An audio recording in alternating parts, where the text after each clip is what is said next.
Hello everyone, welcome to back my channel. I hope everyone is having a wonderful day. Before starting the video, please go ahead and hit the subscribe button and give this video a thumbs up. The summer heat in Los Angeles didn't just sizzle outside. The Forrester Creations building it burned through every conversation, glare, and lingering pause. On this Monday episode, emotions ran dangerously high, alliances wavered, and secrets were dragged into the harsh light of day. Scene 1, Sheila. Corners lit started in the hospital cafeteria. Of all places, Lee Finnegan had been quietly sipping green tea, scrolling through patient updates on her tablet, when the unmistakable click of stilettos approached from behind. Without even looking up, Lee knew who it was. Sheila, she said flatly, not bothering to mask her irritation. Well, hello doc, Sheila purred, slipping into the seat across from her without invitation, or should I say, miracle worker. Lee's eyes narrowed. What are you talking about? Oh, come on, Sheila scoffed, leaning forward like they were sharing a delicious secret. Word gets around, even in a big city like LA, I heard you pulled Luna from the brink. You of all people saved her life. Lee stiffened. Luna was still recovering after that harrowing ordeal at the Cliff House, and Lee had worked tirelessly to stabilize her. But she certainly wasn't about to share her motivations with Sheila Carter, of all people. She's family, Lee said. Simply, that's all you need to know. But Sheila wasn't satisfied. Her smile was tight, almost hungry. Family, that's rich coming from you. Because last time I checked, you didn't exactly welcome Luna with open arms. So forgive me if I'm just a little curious. Why now? Why risk so much? Lee's jaw clenched. She's a patient. I'm a doctor. I save lives. Sheila tilted her head, sensing the truth was far messier. You and I both know that's not it. I think you're protecting someone. Maybe even yourself. Lee stood, abruptly, gathering her things. Stay away from me, Sheila. And stay away from Luna. Sheila's laugh followed her out of the cafeteria, low and ominous. Oh Lee, if you've got a secret, I'll find it. Scene 2, Hope and Daphne's secret scheme across town at Forrester Creations. Hope Logan was supposed to be in a design meeting. Instead, she was leaning against Daphne Whitmore's office doorframe, lowering her voice so passing interns couldn't overhear. You sure you want to do this today? Hope asked, glancing over her shoulder.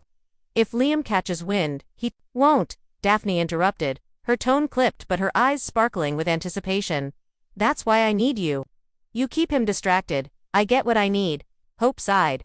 Daphne's plan was risky, but there was a magnetic thrill to the idea of pulling it off under everyone's nose. Daphne had been trying for weeks to access confidential production files that could help her pitch a new lingerie line directly to Ridge, bypassing Steffi's scrutiny. The problem? Liam had been hovering around the office lately like a hawk, sniffing out drama. You just make sure he's looking at you, Daphne said with a smirk. And I'll handle the rest. Scene 3. Hope's distraction begins sure enough. Liam Spencer showed up not 20 minutes later, striding through the design floor like he owned the place. Hope intercepted him with a warm smile and a stack of sketches. Perfect timing, she chirped. I wanted your opinion on these. Liam slowed, visibly torn. I don't know if I'm the best person. Nonsense, Hope said, grabbing his arm and steering him toward a display table. You always have great instincts. She began laying out sketches, soft pastels, flowing fabrics and asking him detailed questions about neckline cuts and color palettes. Liam, ever the polite ex, couldn't exactly walk away, especially when Hope tilted her head and asked, You like this one? Or is it too daring? From across the floor, Daphne slipped into the secure design archive room, her badge swipe quick and quiet.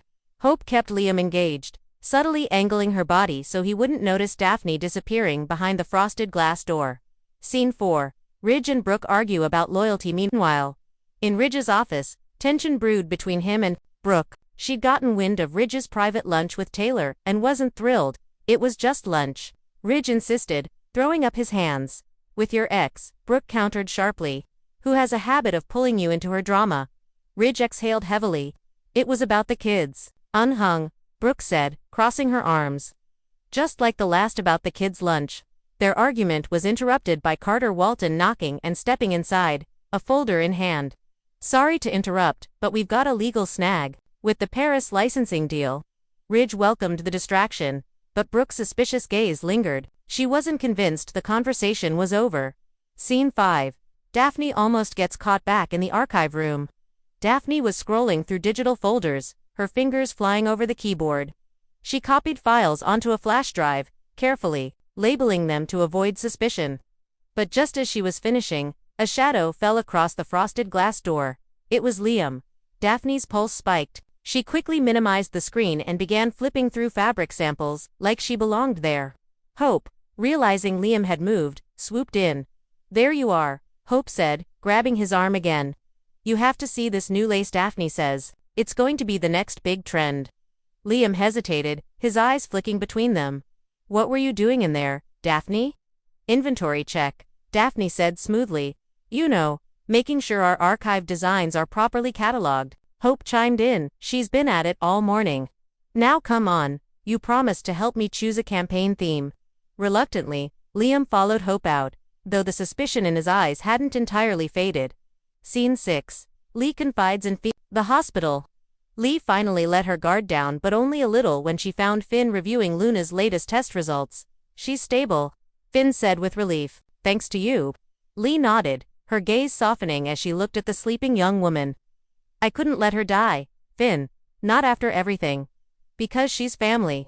Finn asked, gently. Lee hesitated, then admitted, "Because she's innocent. She didn't choose the circumstances that brought her here. And I've made enough mistakes by letting my pride get in the way of compassion." Finn put a reassuring hand on her shoulder.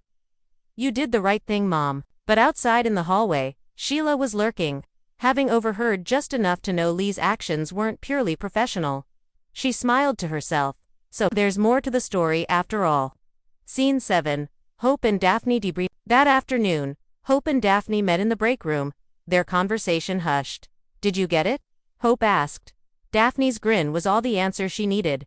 "Every file I need. Ridge won't know what hit him when I pitched this." Hope frowned, slightly. "Just be careful. If Liam figures out what you were doing, he won't," Daphne interrupted. "Thanks to you." They shared a conspiratorial smile, neither noticing Liam passing by the open doorway, catching just enough of their tone to know they were hiding something. Scene 8. Trouble on the horizon. By evening, storm clouds, both literal and metaphorical, were gathering over Los Angeles. Liam was making mental notes, determined to get to the bottom of whatever Daphne was up to. Sheila was plotting her next move against Lee, eager to pry open that tightly locked door of secrets. And Ridge, still smarting from his argument with Brooke, was unknowingly walking into the path of Daphne's ambitious plan. But for now, the Forrester offices closed, the lights dimmed, and the characters retreated to their respective corners, each holding their cards close. The air was thick with the promise of confrontations to come. Monday's takeaway. Sheila is circling Lee like a shark, determined to uncover why she truly saved Luna. Hope ran interference for Daphne, buying her time to pull off a risky file grab. Liam is suspicious and edging closer to exposing the truth. Ridge and Brooke are clashing over loyalty and lingering exes, and as always, in the bold and the beautiful, the real explosions are the ones you don't see coming until they're already in motion.